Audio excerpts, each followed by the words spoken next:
طبعا الناس الزمان الحقنوا اللقاح بتاع كورونا طيارتكم قامت. ترام طلع لكم الجديدة.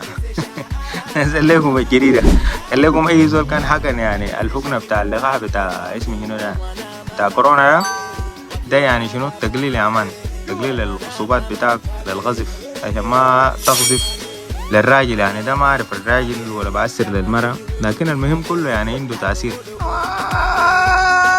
سمك بس بدون عيش.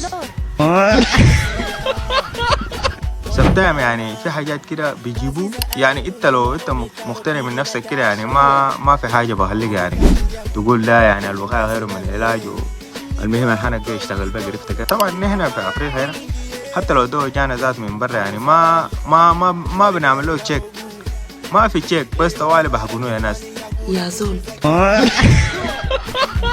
الدواء ده لازم ناس يدخلوا في معامل ويحللوه ويشوفوه البنفيت بتاعه شنو والحاجة البذور ناس شنو. لكن حاجة لما يجيبوا لك وانت ما عارف حاجة ده فيه بنفيت ولا ما في حاجة ده يعني بيجي بتضر بالمجتمع بتاعك. هسه شوف كلام ترامب هسه ما كلام ده حقيقة هسه عرفتوا كيف. والزمن ده هو زمن الانتخابات ده هو يا هو كان عامل نفسه نظامه هو يا هو ذاته البتاع بتاع الكورونا والزول ما عارف قا بحمي وما أدراه ويتم فيما المهم يعني جرحه وتقيل عرفتوا كيف. لا فطور لا غدا. نعم.